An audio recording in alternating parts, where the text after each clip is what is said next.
Yes, it's true. I've got the white shirt on again, which means that this video upload will have a significant emphasis on the contributions and benefits that I have had through the years of being married to my wife and all that she's done for me and our family. I am amazed when I think back on it. Now, this is part 2 of this particular upload series. I don't know if there'll be a part 3 or not right now, but there is a part 1, and it's called When the Campfires Go Out, part 1. This one will be called When the Campfires Go Out, part 2. If you haven't listened to part 1 yet, I'd recommend that you do that and then listen to this one. It will make more sense to you because I'm going to reference some things that I talked about in the earlier upload. Mainly, I spent time talking about our first couple of years of marriage, that we were married in the LDS temple, September 6, 1968, and that temple was the temple that my wife wanted to be married in, and that even though she didn't grow up in a very active family, somewhere along the line, she caught hold of the truth that there was something to this religion, this LDS, Latter-day Saint. They call it the Church of Jesus Christ of Latter-day Saints now. Many people have referred to it as the Mormon Church, but our prophet, President Russell M. Nelson, has made the pronouncement that we don't want to live with somebody else's nickname, when in the Book of Mormon itself, it tells us what the church shall be called. That if it's Christ's church, it shall be called after his name, the Church of Jesus Christ. And of course, these are the latter days. So we add that title, I guess. And I'm grateful that he was visionary enough to see that discrepancy and correct it after all these years. I wondered why it went so long, quite frankly, because it does say what this church shall be called. Anyway, this became a meaningful part of my wife's belief system. She trusted in the Lord, and she knew that she wanted a temple marriage. I'm not positive that she even knew for sure why. It was just a driving force, the way she's explained it to me. It was just a driving force somewhere within her that said, when you get married, you make sure it's in the temple. And you make sure that you have a husband that will take you to the temple. Now, I need to pause here and say that my wife, while we were going together, let me know that there were limits to our relationship when it came to physicality or anything that would keep her from going to the temple. And she drew a line and made me aware of it early on, which I've always appreciated. She was a better person than I was. She's made me into a better person. There's times when we have disagreements, even today, about this or that. But behind it all, even the little, I guess you'd call them skirmishes or arguments, I never refer to them as fights. I just don't think they get to that level. We have disagreements, and sometimes we walk off and come back the next day before we talk about them much. I'm not one of those that claims to have had a marriage where there was never a raised voice or a crossword. that didn't happen. And I think my wife would acknowledge that that didn't happen because neither one of us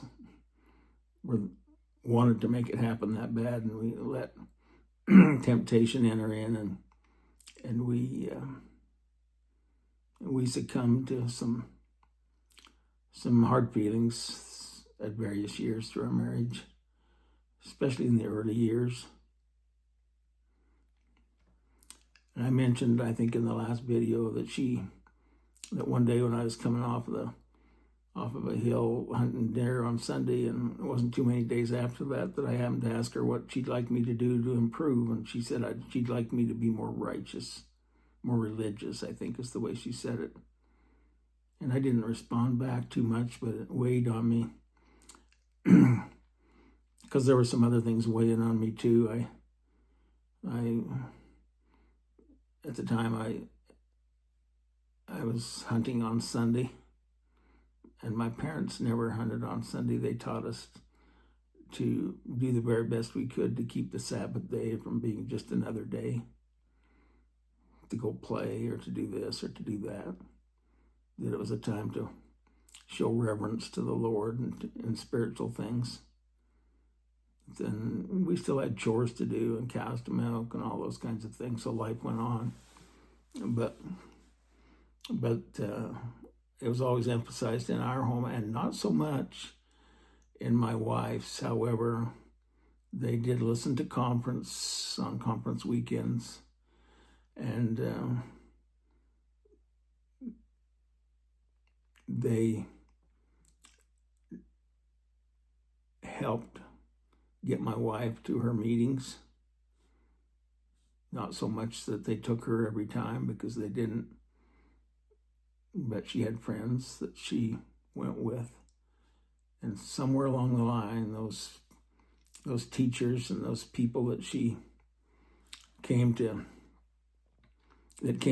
touch her life and intervene, I would say, based upon some of the stories she told me, that she knew there was something to this religion that we belong to. And she was absolutely determined to be married in the temple, and the Salt Lake Temple is the one she wanted. Well, I've repeated that now 2 or 3 times, but I can't tell you how important that decision of hers has come to mean in my life. 57 years of marriage later, I still look back on that first day when she knelt across the altar and committed to an eternal relationship,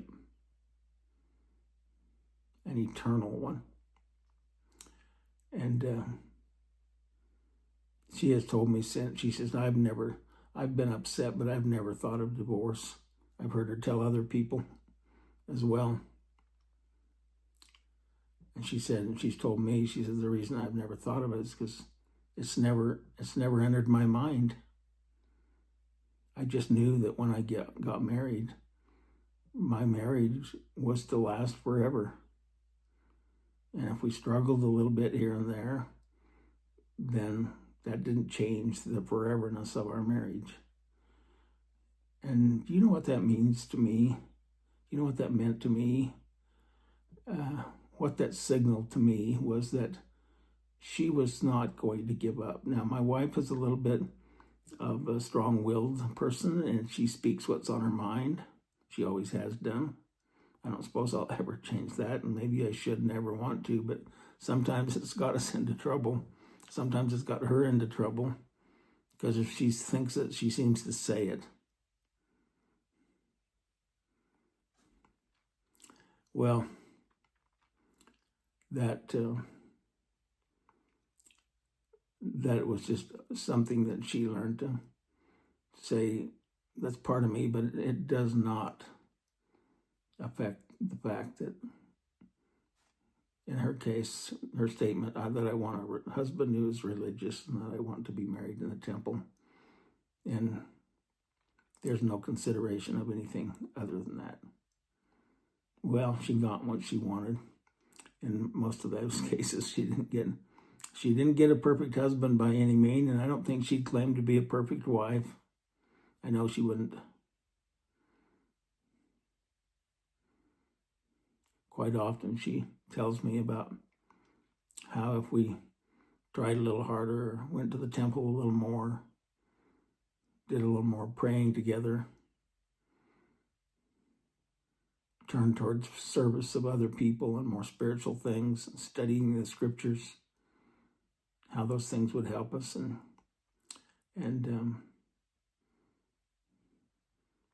I knew of her thoughts and feelings. Well, anyway, she had some material she could work with me, I guess, she figured, and so she did. And I'm grateful, extremely grateful for her. 57 years is not it doesn't happen by accident. You don't draw that out of a hat and say, well, wow, look what we got. You work for it. And I've mentioned before, I think, that everybody celebrates their 50th wedding anniversary, and we really didn't do that, and maybe we should have more. Our family did a little thing for us that we didn't celebrate like we should. But then if you think about it, the 51st is even better. And 52nd, and 3rd, and 4th, and 5th, and 6th, and now we're up to 57 this fall. And it didn't happen by accident. I couldn't have done it without her.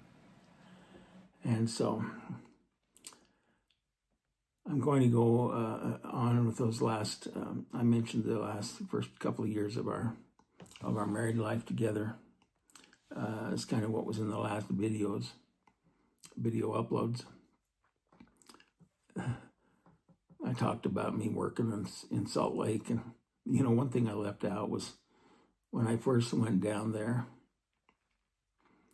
and this was shortly after school started, and I remember I lived up I lived with the parents one summer, and I worked over at the Leaf phosphate mine over north of Randolph by about 30 miles, between Randolph and Cokeville, Wyoming. I drove a water truck over there, and it paid a little better money than a lot of the jobs that I've had before. And I remember when that job was over and they were headed to Salt Lake, I remember loading. My wife stayed with her parents because we'd settled on the house that was on 7th East and about 12th South, a little bit east of there. But and I think I mentioned we got the house for $65, a couple of bedrooms. She was working at JB's on 33rd South off of 7th East in Salt Lake as a head waitress. Okay, that's just a quick review from something I mentioned last time.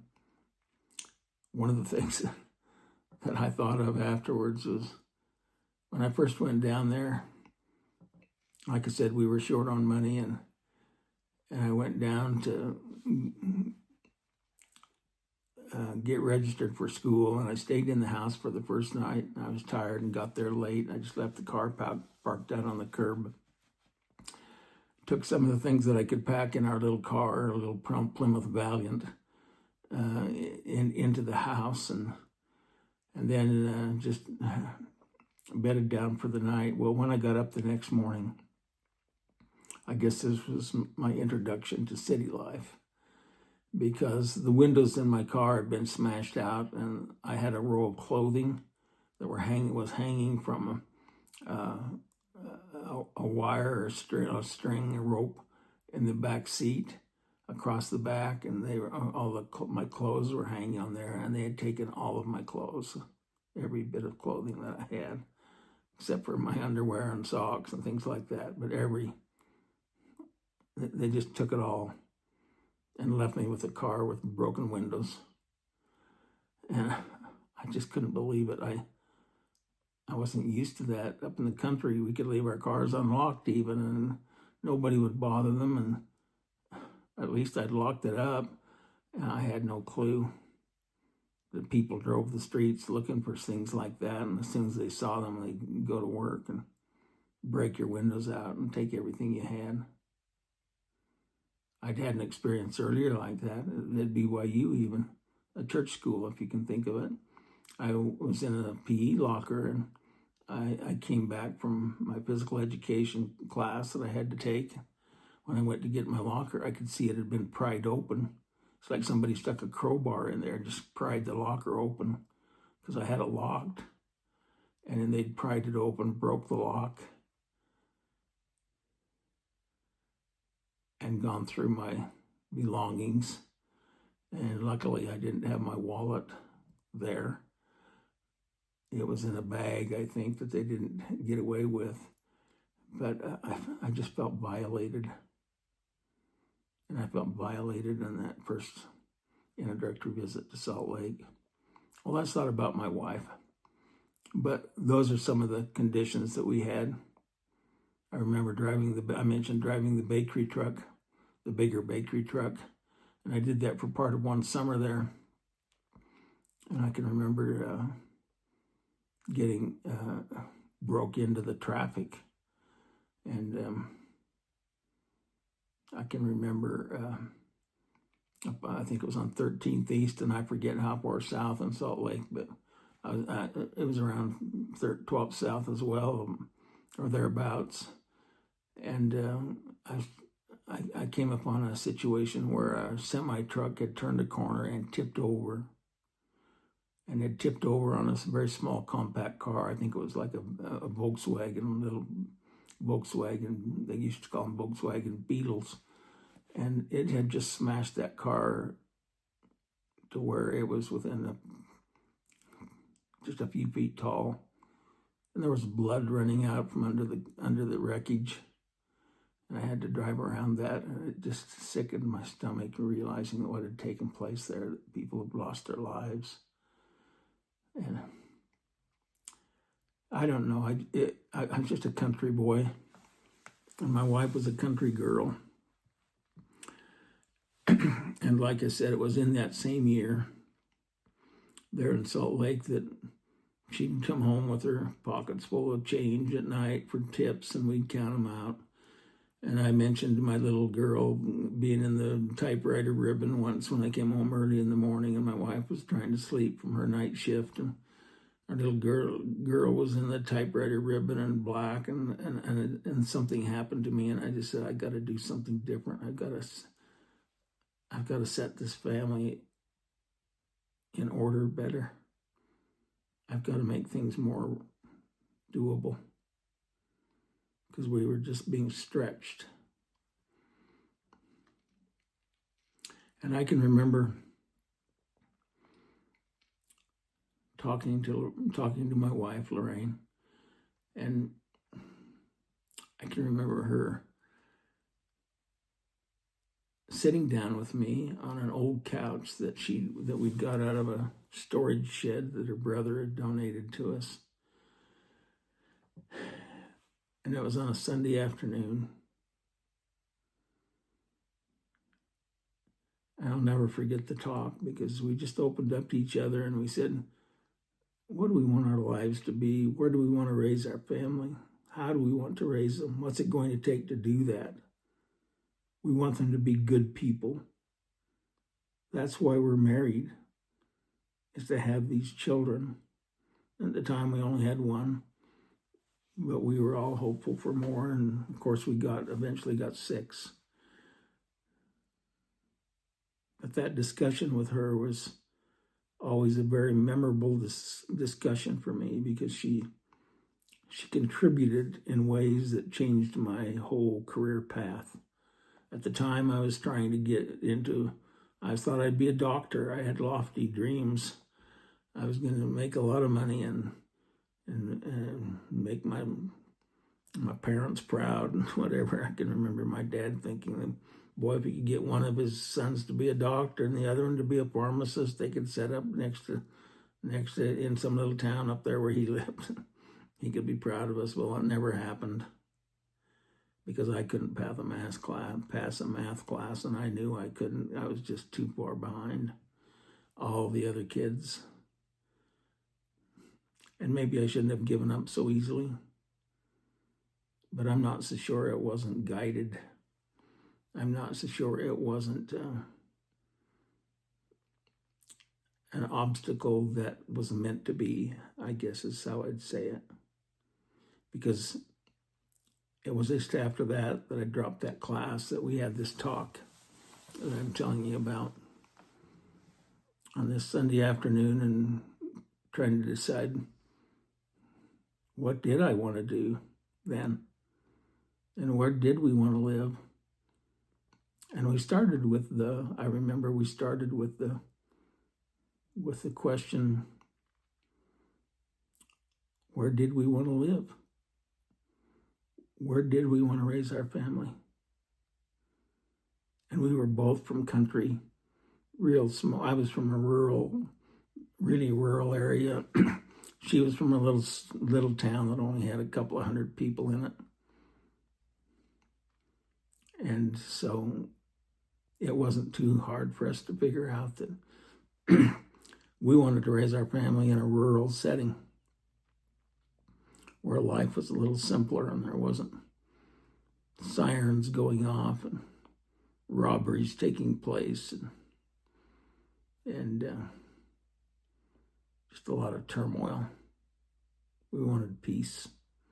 We wanted to experience raising our family in the country. So those of you that are on the down line from these 6 children, please know that part of who they are is part of the decision that came out of that Sunday afternoon meeting when we were in Salt Lake, in the middle of town, almost. When we decided together that we were going to raise our family in a rural setting. So then the next question was, well, how are you going to make a living in a rural setting?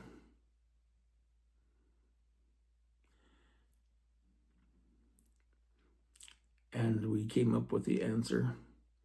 Kind of both of us together mentioned it, I remember, and we thought about it. We thought, well, maybe I could be a teacher. They have teachers in rural areas. And of course, we had been students. We knew what teachers were and did. And I can remember my wife saying, you know, I had this lady as a teacher, and she raised some really good boys and a daughter. I had 4 kids, I think, 5, now 6. But I think there was only 1 daughter and 5 sons. Anyway, she said she taught there and she raised family, and they turned out to be really good kids. And I thought, you know, she's on the right track. What we really want is not just to raise our kids in the country, but we want our kids to be really good kids. We want them to grow up and be good people. Good people. Have the same kind of values that we had learned from those good rural country folks that would just do anything for you. They were friendly. They'd wave at you. Well, I'll get too sentimental if I keep going there, but the bottom line is, because of the remarks that she made and the way she got my thoughts and everything turned around, she didn't insist that I go up there and pass that math class that I knew I couldn't pass. We just started in a different direction. And like I said, in hindsight, I think that math class was meant to be because it turned me around. And I think my children would all testify, witness that growing up in a rural setting was beneficial to their upbringing, that it helped them through life, that you didn't have to receive your education in a big fancy school somewhere. We had a church, we had a little school, and a few hundred people with good values, and that's where we raised our family, and she had a lot to do with that. Now, I had a job offer when I finished my education courses, which is another story altogether, but when I finished my education courses, I had a job offer up in Ashton, Idaho, and my brother-in-law, who worked up in that area, had found out about it and got me to come up and interview, and I interviewed, and I guess they liked what they saw, because I got word back that it looked like I was going to get a job offer. I got it through my brother-in-law, that they liked what they saw and wanted me. And I came anyway. It was at that same time that a job offer came up in Lake Town, which is the town that my wife grew up in. And it was in a field that corresponded to my minor, which was English. The English teacher had retired, or was going to retire. And I interviewed for that job, and I received an offer. Well, it doesn't take a rocket scientist to figure out which way my wife would like to, whether she would like to have gone to Ashton, Idaho, or stayed in her little hometown and raised her family there. You know how that conversation went. We ended up looking for a house, not a house, but property to build a house eventually, after I taught there a little bit. Someplace where we could buy a house or put a house. And we, every place we would mention or talk to somebody that looked like they had a vacant lot, they didn't want to sell it. And the reason they didn't want to sell it, is a lot of times we'd find out, is they would say, hey, your father-in-law has some land up there. Why don't you just buy a piece from him? And after we'd swung and struck out on some other lots, we finally realized that if we were going to be able to build on a little piece of property there, it's going to have to be one that we bought from him. And we told them that, and they succumbed and sold us a third of an acre. And we ended up building our house there. That house cost us $23,400. It was a 1,212 square foot Boise Cascade move-in home. And I remember talking with my wife about when we were getting to the nitty-gritty of deciding to do it or not do it. I can remember talking to her, and we looked at each other knowing full well that we weren't making much money, because my first contract was for only $6,300 a year. And I think our house payments were going to be $239, I believe is what it was, a month. And we'd lived together long enough to know that that was going to be a real stretch for us, and we about backed out.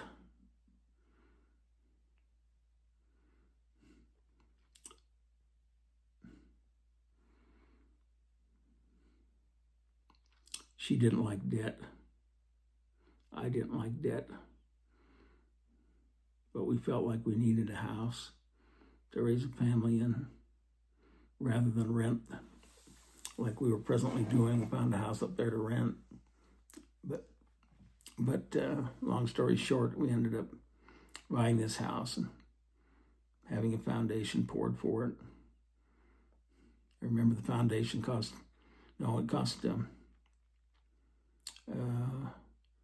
I'm trying to think. I think it cost $600 to dig the hole for it with a backhoe. Malcolm's in Garden City area came and did it. And then we put the $600, and then we put the foundation in and got our house out of Shepherd Building in Montpelier. Was the ones that ordered the house in. I can remember my wife picking out the various linoleum. We couldn't go very expensive, but everything had to be cheap. And I'm sure she would have liked to have had the best of everything, but not if she had to pay for it, because she wasn't that kind of person. If she had to make it stretch to the part that we couldn't do it, why, it just wasn't worth it for her. So that's the kind of person she was. And she helped me through so many good decisions. Now I'm going to back up just a little bit, because I took you through the first couple of years of our college. I'm going to take you into the third year now. The third year, so I spent the first year at BYU, the second year at the U of U, and the third year with our daughter now. I can still remember the day we moved up to Logan to go to Utah State, which is where I was going to go to school the next year. I can remember me borrowing an old pickup truck from a brother-in-law that lived in Salt Lake, and it was an old truck. But piling what we had in there and tying it down to the ropes, and I'm sure we kind of looked like that. You've seen, maybe, well, you probably haven't seen the picture on TV. The Beverly Hillbillies, when they moved from their little rural town into Beverly Hills, shows them with a big pile of stuff on the back of the truck tied down with ropes, and that's the way we were. And I was driving the truck, and it made me really nervous because, first of all, I had stuff on there I hoped it wouldn't come loose. And my wife had to drive the car with her little girl in it and follow along. And I don't know, I can just remember being really apprehensive about that trip. But we made it. And our house in Logan, I mentioned too last time, was a very small house. It cost us $50 a month. It was attached to another house, and that $50 included the heat and electricity for the house, so it gives you an idea how small it was. I mentioned my little daughter's high chair, being able to dirty up 3 rooms from the high chair. It was so small. Well, I'm not going to repeat all of that, other than to let you know that my wife would do about anything she could to try to make ends meet. And I can remember that year, my father gave me $200 because he knew that my wife wasn't working. And I can remember her making that money stretch, and she would fix things to eat that were really good, but not all that expensive. And I remember us talking about, how we were going to do things and what I should major in at college, and we would go for walks together, talk all these things out. There was a little park, which is now where Willow Zoo is in Logan. Anyway, we got over towards that, and there were some beautiful willow trees and things that we would go walk and get out in nature and feel like we were able to clear our heads enough to make some good decisions. In the last year that I went to school over there at Utah State, and you may say, well, how can you jump around that much and still make it? That's because the last year I had to take like 25 credits a quarter to get out on time. It was hard. I majored in physical education and minored in English. And I wouldn't recommend that to anybody, but that's what happened. And I was a little naive about how hard physical education jobs were to find, and the English job was the one that pulled me through, the minor. But we lived in a little basement apartment. Again, we had our little girl, our oldest daughter, and she We lived in a basement apartment. There wasn't much light in the basement at all. It's under somebody's house, and it cost $65 a month. And I can remember it was hard because my wife was not able to get out and about like she'd like to. We only had the one vehicle. And a lot of times she was trapped in there, and I'm sure she felt that way, and it was dark. And I've wondered since, I get out, I go to school, I do this, I do that. That particular year, I had to get up early and go help a gentleman get his doctor's degree with a thesis study that he was doing, and it was having people run 220s and 440s and see which one gave you the best respiratory outcomes. They'd have you check your pulse rate after each one and then run again. I volunteered for that, partly because I knew I'd get an A in it if I did. The teacher told me I would. And I was in shape then. Holy cow. I could do it. Not now. But I have thought back, I was out and about and she was in that basement, and that would have been extremely hard for her. So she was sacrificing kind of in a different way. We started to save and make our dollars stretch. But she didn't work as much. I worked a little more. I worked at Horlockers Meats. I made hamburger patties. I skinned sausage links. I traversed them all over Logan, trying to deliver them to different places in town that needed them. And I did that after school to try to make extra money. But it wasn't easy. Now, at this time, my wife was also pregnant with our second daughter. And it was in November of that year that I can still remember the night. We went out. There was a warm wind blowing, but it was definitely blowing. And we got in the car and thought, this is the time. The time has come. We're going to have to go to the hospital tonight and have another child born to our family. I won't go into names because I don't know if they want their names out on public record or not, but she was a gift to us as well. And I need to stop here and say this much because I don't know who's going to be listening and what inferences they're going to draw, but I'm not going to go through each of our children and talk about their births and all of that. I just want to go through these college years. And the emphasis there is so that you understand the sacrifice my wife had to make in order to get our family here, get me with an education so that I could make a job later on, earn a living, get a job, and help you appreciate the contribution that she made to all of that. But we went up to the hospital, and I can remember sitting out in the waiting room there waiting, and quite often her mother would come over because we were only 50 miles away from their house now, and she would come over as soon as she could. And I remember seeing those newborn babies when they would first come into the earth, come to our family.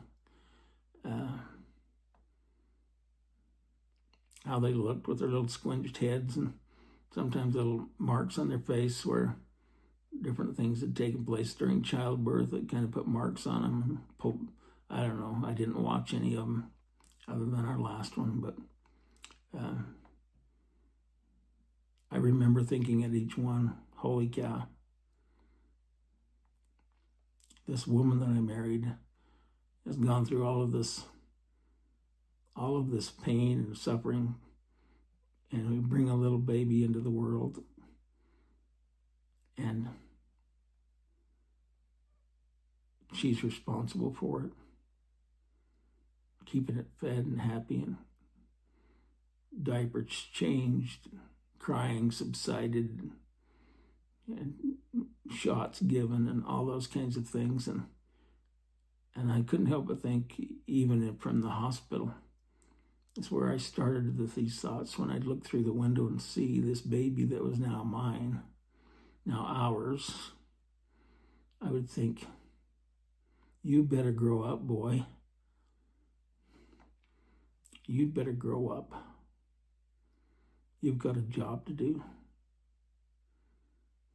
And you better do it right. Well, we ended up in Lake Town, like I said, and I taught there and taught for 33 years. And we had lots and lots of family outings. I can remember my wife making coats for the little kids, their clothes. I can remember her doing the little 4-H projects with them.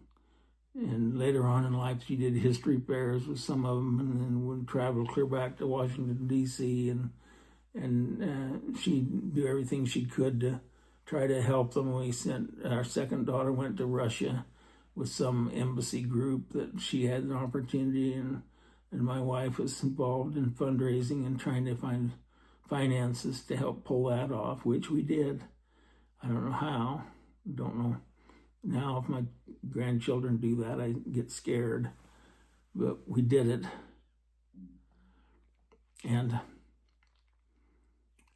the 4-H projects, my oldest daughter had a 4-H calf, and my father-in-law helped her a lot with that. Showed it at the fair, and I think won reserve champion, if I remember right. And had quite an experience, horsemanship, different 4-H classes taught by ladies around town. And then at the root of it all, there was the church.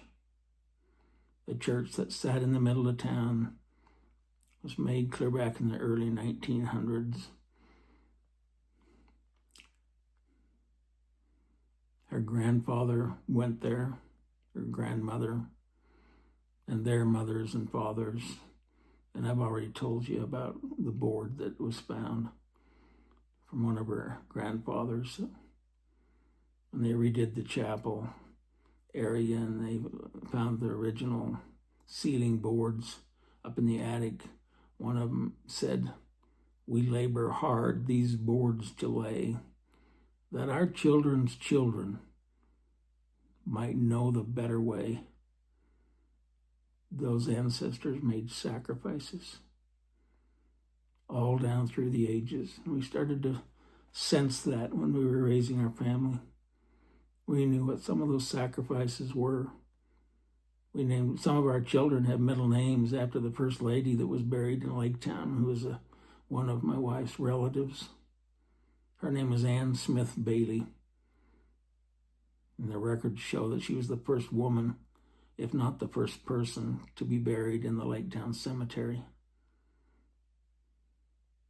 It wasn't very far from there that when she first came to town, and she had an awful time getting across the ocean, the wind stopped blowing and the sea went bad. And there's people that fell in boiling pots and got burned. There's all kinds of history that went into that. But I think of that when I think of that board that was laid in that church, and it said, "We labor hard these boards to lay, that our children's children might know the better way." And we felt a responsibility to carry on, to teach, whatever sacrifice it took.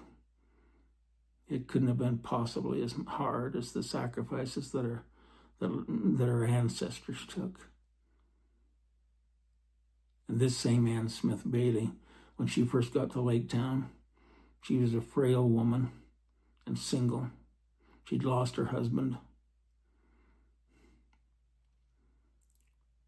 She dug a hole in a little hill not far from where we raised our children and where my wife lived. Maybe 40, 50 yards is all. On onto a little hill, and I could still see the dugout spot, though it was caved in and you couldn't see it very well. We knew that was the spot because of the records that had been kept, that was the place where she dug a hole back in the mountain, and that's where she lived the first winter. We labor hard these boards to lay, that our children's children might know the better way. We named our last son, his middle name is Bailey. My wife's grandfather's name has a middle name, Bailey. Comes from Ann Smith Bailey,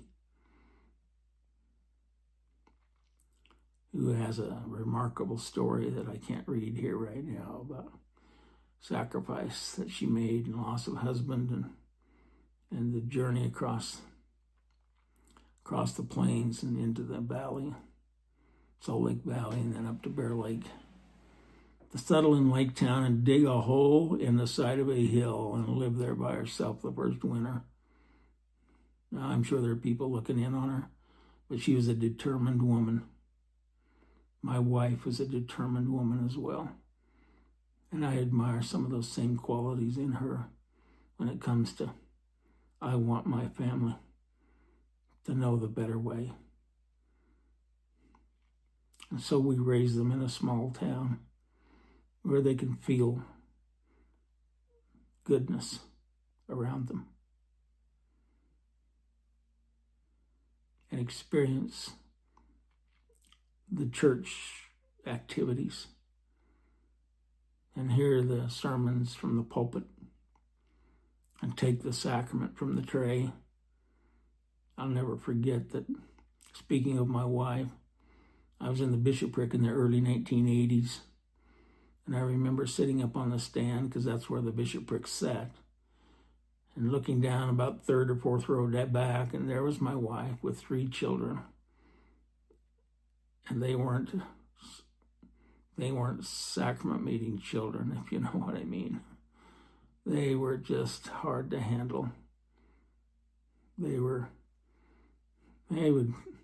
crawl all over, and she would try to wrestle and control them and not interfere with other people's worship. And I couldn't help but think, when I think back on it, that, yeah, she labored hard, those boards to lay, that her children's children might know the better way too. She wrestled 3 kids all the way through a sacrament meeting while her husband was on the stand trying to do what he was asked to do. It wasn't easy. It was hard to look at. But it gave us a sense of peace because we knew that we were doing the right thing. Our ancestors set the example, and we wanted to follow that example. We felt a certain reverence for them. Well, my time is spent again tonight, and next time when we talk, it'll be next time when we upload one of these videos, it'll be called Campfire, when the campfires go out. Part 3. This one's going to be called Part 2 because I've still got some more things to say relative to my wife, and yes, it'll be another white shirt night because she was so instrumental in those early years. Holy cow. The bread she made, pizzas, sewing clothes. She made a suit for me to wear to church. Took a class so that she could learn how to do it. It had lining on the inside and everything. I was just dumbfounded when I think of the effort she put forth. So yes, I wear a white shirt to honor her, even though there's been times when I treated her in a way that she didn't deserve. I regret those times. I love her. I love you. Come back for part 3. Good night.